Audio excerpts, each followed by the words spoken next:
Hello everyone. तो बहुत मेरे पास भी कमेंट्स आ रहे थे लोगों का कि दो तीन क्वेश्चन थी regarding union bank of India local bank officer की जो वैकेंसी है कि हमें अप्लाई करना चाहिए या नहीं करना चाहिए, क्योंकि आप लोगों में से बहुत लोग हैं जो पहले से ही पीओ की प्रिपरेशन कर रहे हैं। एसबीआई पीओ की हो या आईबीपीएस पीओ की हो, प्रिपरेशन आपकी चल रही है।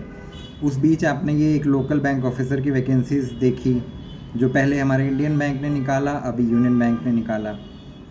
तो मेरा कहने का है ये मतलब कि अगर ये वैकेंसी आई है जहाँ जिस पर्टिकुलर स्टेट से आप हैं और अगर वो वहाँ पे वैकेंसी आई है तो आप बिल्कुल इस वैकेंसी को भरिए।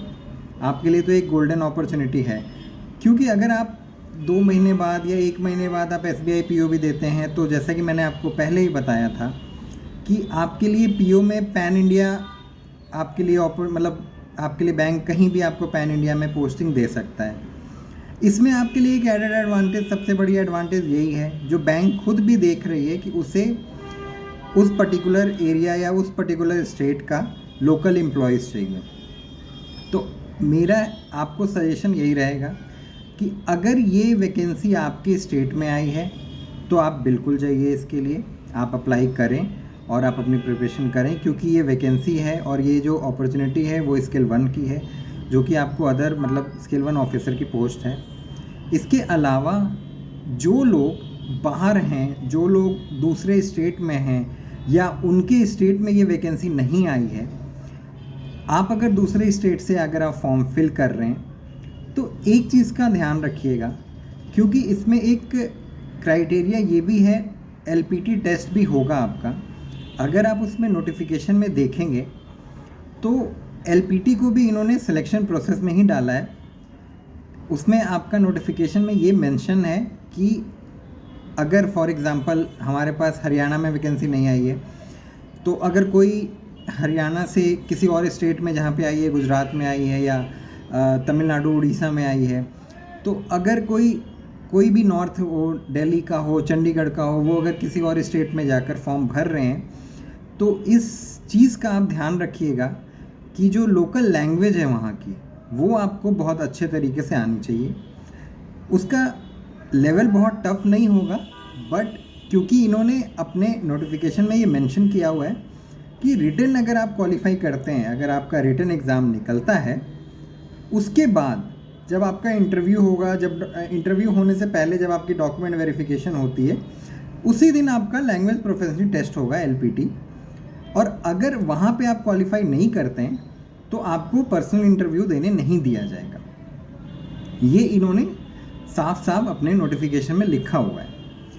तो आपको ये चीज़ दिमाग में लेकर चलना है कि अभी जो हमारी नोटिफिकेशन में जो पैटर्न आया है, मतलब रीजनिंग एबिलिटी का, quant aptitude, numerical ability, banking awareness, ये सब तो आपको प्रिपरेशन करना ही है।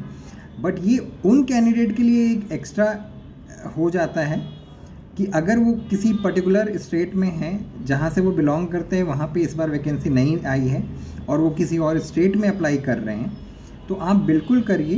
बट उसके साथ ही आप ये देखिए कि आपको वहाँ की लैंग्वेज आती है या नहीं आती है, क्योंकि ये एक इम्पॉर्टेंट है आपके सिलेक्शन प्रोसेस में।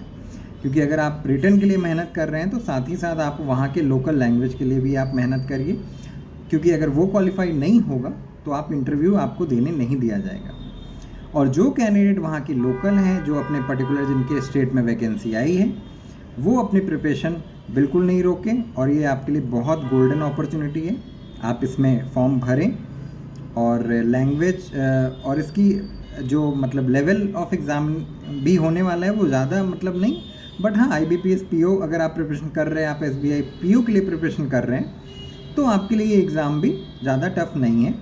और क्योंकि अब हमारे आने वाले टाइम में अभी आपको एसबीआई पीओ की नोटिफिकेशन किसी भी दिन दिख जाएगी, हम सब उसके लिए वेट कर रहे हैं, कभी भी उसकी नोटिफिकेशन आ सकती है। तो ये आप एक तरीके से इसको आपके लिए इधर ये भी बेनिफिट है कि आप इधर साथ लोकल बैंक ऑफिसर की प्रिपरेशन कर रहे हैं, साथ ही साथ अगर इन बिटवीन अगर एसबीआई पीओ की वैकेंसी आती है तो वो भी आपके लिए एक एडेड एडवांटेज है। और उसके बाद फिर हमारे IBPS PO की आएंगी, फिर IBPS RRB PO की आएंगी। तो आने वाले टाइम में आपके लिए बहुत सारी वैकेंसीज आने ही वाली है। तो आप पर्टिकुलर अगर उस स्टेट में हैं तो आप बिल्कुल फॉर्म भरिए, और जो कैंडिडेट जिनके स्टेट में इस बार वैकेंसी नहीं आई है वो किसी और स्टेट से भर रहे हैं तो आप भी भरिए, बट साथ ही साथ आप वहाँ के लोकल लैंग्वेज के लिए ज़रूर ध्यान रखें, क्योंकि ये भी एक इम्पॉर्टेंट सिलेक्शन प्रोसेस में ही आता है। सो ये मुझे इन्फॉर्मेशन आपको देनी थी। कुछ कन्फ्यूज़न, कुछ डाउट हो रहे थे लोगों के मन में, तो आप अपनी प्रिपरेशन अच्छे से करिए। फर्स्ट लेवल आप पहले निकालिए, उसके बाद आपका ये भी निकल जाएगा। All the best.